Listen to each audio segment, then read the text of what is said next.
this side of the bodice. Now what I want to do is create the shirring on the other side. Now what I could do, let me zoom in here with my zoom tool. What I could do is select these shirring lines and reflect them to the other side. So an easy way to get them is to, let's see, marquee select the shirring lines. Now I'm going to get the dress too because I clicked and dragged a marquee like this, so it was touching the shape of the dress.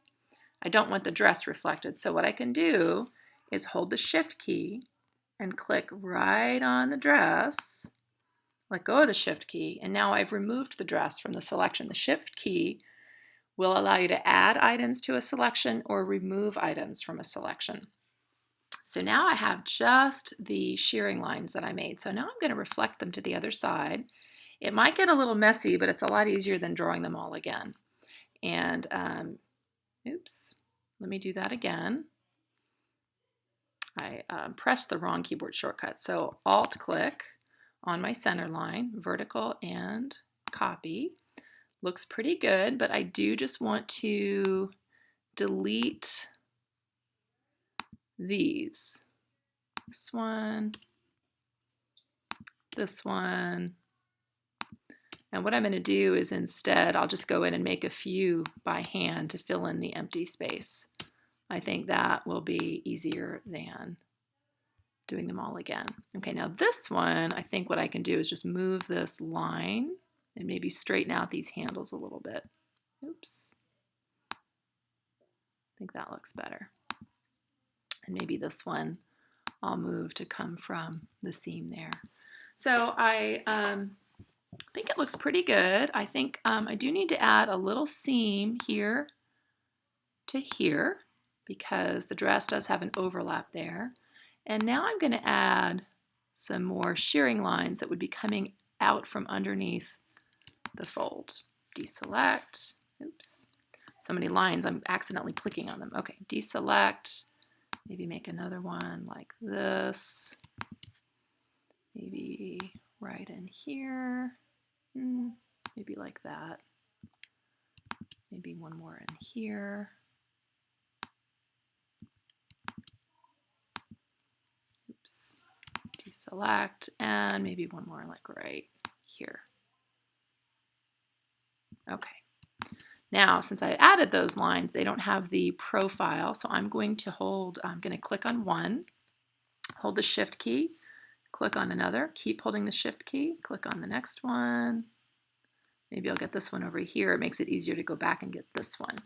So I have the lines I added, and I'm going to go ahead and just apply the profile. And I think I like the way this is looking. I feel like I've captured the dress for the most part. I could, of course, add more details. Let me zoom in here on the photo. Looks like there's some sort of banding down here at the bottom. I'm not quite sure what that is, if it's just the hem showing through or not, but say I did want to indicate that on the dress. One option would be to select the hemline. So the way I can do that is click on this anchor point with my direct selection tool, hold the Shift key, get this guy, this guy, this guy, this guy. So all I'm doing here is holding the Shift key and clicking on each anchor point with the direct selection tool. Let go of the Shift key. Now press Control C, Control F, like we've done in the past, and I'm just going to nudge this up.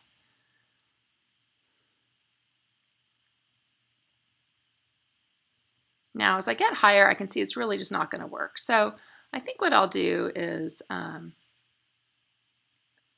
think I'm actually going to not do that because that doesn't work too well here. And if I really did want to draw the hem up so high, I think I would have to do it by scratch or, just kind of draw it out. So I think like this, it would just have a tiny bit of curve, not nearly as much curve as the hem would have.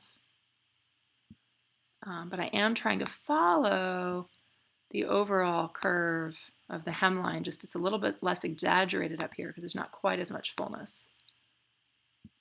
And since this is some sort of decorative line, maybe I would show this as being a little thinner. I think it needs to go up a little bit here, maybe here.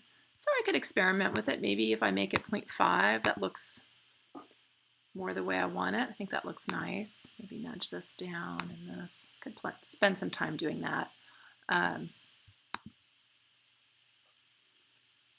Happy with that. Let's see. A couple of other things you can do when you have shearing going to the side seam like this. You don't have to, but it can be nice. If I add some anchor points in here, I can give a little bit of a rumply kind of effect just to show that the shearing has slightly caused the fabric to kind of bunch out a tiny bit. You wouldn't want to go nuts with this. So I can add a few more here. Again, this is optional. I just want to show you some different things you can do with your sketches that you can approach. Doesn't mean you have to do it. Let me just add a few more here so I can get it looking. Oops, I hate that error message. Ugh, there we go. I think I got it. Nope. Ugh. Let me zoom in some more.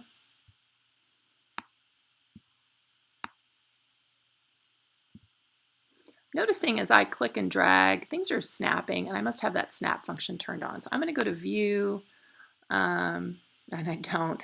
Okay. It felt like it. Let me zoom in some more and see if that helps. Nudge that a bit. Maybe kind of pull this handle here. So I'm just kind of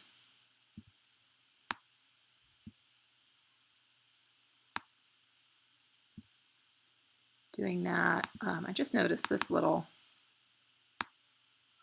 bump in the line. By the way, when you zoom in like this, you can become so detail oriented. It's a little bit OCD causing. So remember, when you're zoomed in like this, nobody's going to see your work at this level. And I tend to get a little addicted to fixing every single imperfection, but really it's not necessary. It's not something that's going to be noticeable. Normally I'm going to tell you have to be super detail oriented with your flats, but you can see as I zoom out, those little points are completely unnoticeable. So by creating a little bit of this bumpy effect at the side seams, it helps the shirring look a little bit more three-dimensional. So that can be a nice add to your sketches. And that is how I would approach this photo.